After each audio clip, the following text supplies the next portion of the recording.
Hey parents, happy Teenager Tuesday. What is up, everyone? It's Teenager Tuesday. I was expecting you to sing. That was good. Hey, if we haven't met, my name is Will Perry. I'm the lead student pastor here at Hope. And our musical guest, as always, is Elijah Keck. Hi, guys. I'm the youth pastor at the Mckinney campus. Yes. Glad to be on this podcast with y'all. Yeah, and Elijah, today, we are... bored. We're talking about boredom. I won't do that the whole time. We are talking about boredom. There are some really good benefits to it. We want to do more defining of what it is. We want to talk about this week and next week. We want to talk about some really good aspects of boredom and why it is not, like, as a parent, I know this tension can be there from time to time for some of us. We do not have to entertain our children 24/7, and we still don't have to do that as they get older. And as they get into their teen years, there are some major benefits to creating space for boredom, whether it reveals something or helps to drive something further.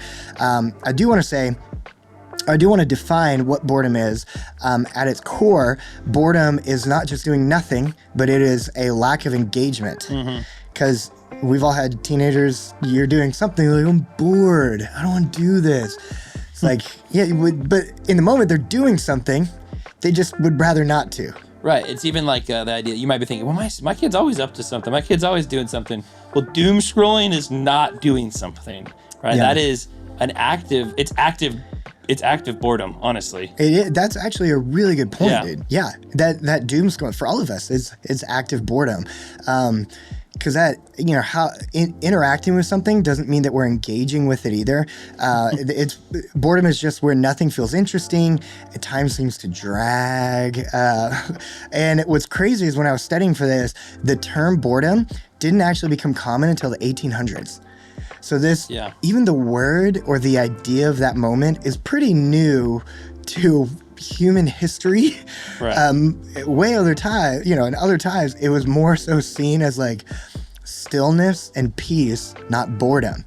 And then since the 1800s, for me reading, again, maybe my sources are different or not perfect, but just reading and studying for this online, it said really when America became industrialized and we started to become a little bit more obsessed with production, then the idea and term and state of boredom started to come in versus like just being okay sitting in quiet with your family. Right. No, we can't do that. We have to be productive in boredom. There are two main kinds of boredom. You can probably define this out a little bit further, but it's either task related. It's where the activity is dull, repetitive, or just seems endless, or bigger, it just seems pointless. Task related or life related. This is where you're doing something like doom scrolling or something like that. You're doing things, but there's this deeper sense that life lacks purpose or progress, or that your life just lacks direction, which is probably a lot more where the most bored teenagers and people are in their life. Right, it's for just sure. Lacking purpose or direction. Yeah, or even just going along with the norms. I think, society kind of is built this way now. It's like everything in our life is built around us fulfilling our boredom. So Instagram, TikTok, TV shows, it's all there to fill in the gaps of purpose. Yeah. And it's slowly eroding our purpose. And speaking of that, the spiritual side of this, during medieval times, theologians called this restlessness akadia, which is translated to sloth or spiritual sloth, which honestly makes a lot of sense when you think about it. And I really do think this. I've told students this. I think the devil has to work way less hard because of our laziness and our boredom and where we put it. Because I don't think it's going to be there, right? You're going to have moments where you're bored or there's nothing to do or there's not a super purposeful time. But what do we do with that time? And how do we use that time? And I think a part of it is there's the condition of laziness or constant busy work. I got to be doing something. If I'm not doing something, then I'm not actually being fulfilled in that thing. And I think with God, the root problem is some of the stuff in our life is what is our purpose? What is our student, for you as a parent, but students too, what is their purpose actually? Is it to do things for God, or is it to be known by God, to know God more, to be with God? And if our purpose is to be with God, it eliminates some of that boredom, because I don't have to do anything in God's presence to be with God. When it's all about the tasks or reading my Bible or checking the things off the list, all of a sudden those things just kind of fill in our boredom, rather than, and that kind of fills in our purpose, rather than just getting to be alone with God and feeling deeper purpose with that. And there's such a difference between saying, like, I want to know God, and when you want to know someone, you don't rush past that person. You don't say, hey, I want to know you, so I want to talk to you real quick. Like the goal is not the action, the goal is the person. So like our time with God, we don't want that time with God to be, let me get this thing done around you. It's no, I want to be with you. Right. You know? That's exactly right. Elijah, what are 4 reasons why being bored feels so uncomfortable? I think a part of it is, I like how this says it. It says low-grade emotional ache, which I think is a good way to say it. It can feel like, that almost like purposelessness, but like this emotional, like I have nothing to put my emotion in, so it's almost like I don't want to or even the idea of like, I don't want to be alone with my emotion in this boredom. Afraid of what it reveals. And so it's that feeling of like, I don't want to go to that place. So now I have to fill the gap here with something else. So, another one, quiet moments often surface deeper fears, right? Which we were just talking about. This idea of when you're alone with your own thoughts, that's a scary place to be sometimes, because what is that going to reveal in yourself or to yourself? We've all been there before, right? You get alone, or you're there's a quiet time, and all of a sudden your thoughts start to get really loud, and they're not drowned out by TV or Instagram or phone or whatever it is. So. Which is, there's multiple places in Scripture that says capture those thoughts. Like you have to do something with those thoughts, not just avoid them. And then the other thing is it causes, it can be uncomfortable because we want a quick fix to things. You get done with school and it's hard and stressful, and my parents don't know what's going on, and my friend group's falling apart. Instead of having to actually fix the problem or have the emotional, time to spend emotionally in that, I just need something that's going to dull the pain, almost like a drug of like, I need something so I don't have to feel this way, so I just need to solve it with this. And reality, as we know as Christ followers, we need to fill that time with being with God, who gives us purpose, who fulfills our joy, rather than just giving us a quick hit of something that's going to solve it for a moment, maybe. But in the end, that thing is going to be underlying pain in our lives. There is some interesting things I saw was within boredom. This idea of boredom is also why it feels very comfortable to watch the same movies and the same shows over and over and over again. Because then it's familiar. We know what's coming up. Also, that's why it seems like young guys, or guys in general, honestly, love playing video games, because you hit this pattern and rhythm with little doses of dopamine along the way, and it's like, oh yeah, these are fixes. When really it's like, no, we need to address. Like you were talking about last episode with the AI bot, the emotional resilience that we're weaker at, So leaving today, and stay tuned for part 2 next week, but leaving today, we do want to talk about a bunch of things kind of quickly about what boredom can teach us. What are good aspects of boredom that we can take, digest, think about, dwell on, pray through. Elijah, why don't you kick us off? First one is purpose matters. Your purpose matters. We are wired to do meaningful things in our lives as Christ followers, as human beings. We are created by a creator, created for a purpose.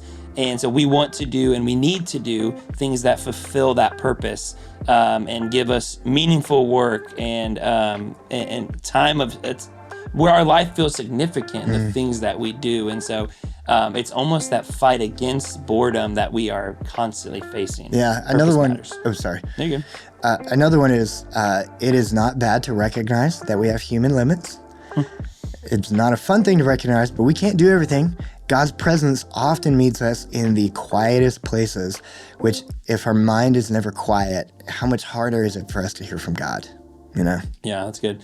Next one is the world is incomplete. Dun, dun, dun. That sounds weird, but it really is. If you are a Christ follower, you understand this, that we are not destined for this world. There's so much beyond our own lives. And Mark, it says, right, if you want to gain your life, you have to lose it. You have to entrust it to me. You have to follow me fully. And our best experiences can't fully satisfy us. You go on vacation, it's amazing and you feel great, but you know there's something still eternally missing in your life. And so we have this longing for something that can't be fulfilled by anything that the world can offer us for our boredom. Yeah. Next one is boredom can spark creativity. Tim Elmore really talked he's talked a lot about this when it comes to younger kids and into teenage years. That if there's boredom, that means there's space that can be thought about, can be, the longer you can think about a thing, the more creative you can be with that thing too. And it just gives space for our brain to find new ideas versus just stimulating our mind at the lowest point. Yeah. The next one is build endurance. I grew up on a farm. We didn't have we couldn't watch TV a lot, so I was just outside a ton, just with nothing. The quietness, farm life, cornfields.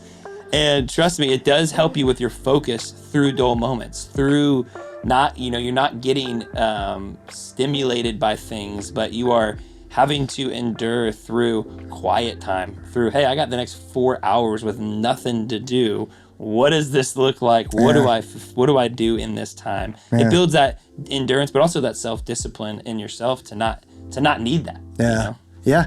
Another one is boredom can train us for life. It can train students for what life really is like, which the reality is a lot of responsibilities in life are very unglamorous. They're monotonous.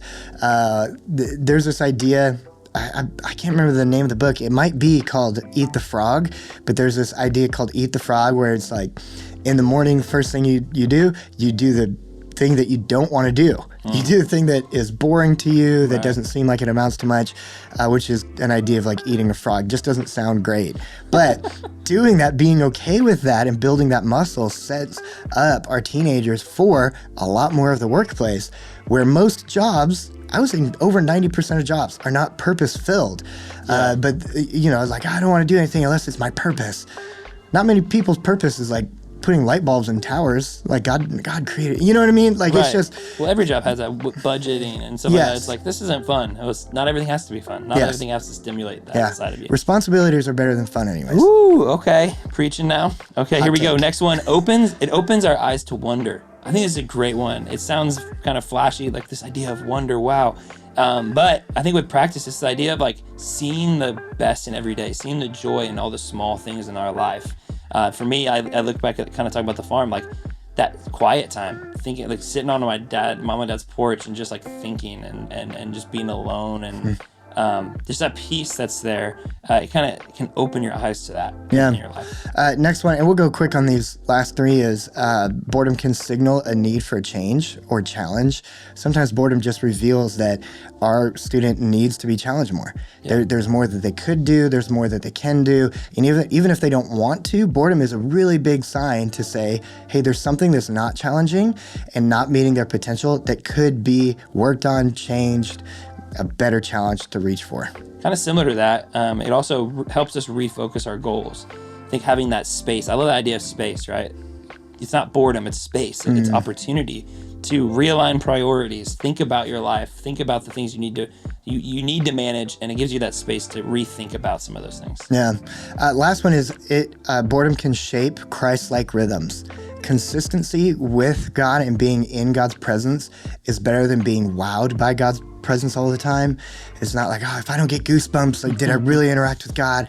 It's like, I mean, we all get married and have these, or a lot of people get married, have these amazing moments at the wedding and all this stuff, but you're with that person, it's a roommate, or you're with that person all the time, you're doing life with them in, again, monotonous ways that could either be seen as boring or consistent. It could either be seen as boring or purpose-filled or responsibility. So boredom is not the end of the world, but avoiding it completely, I think, could lead us down an unhealthy place.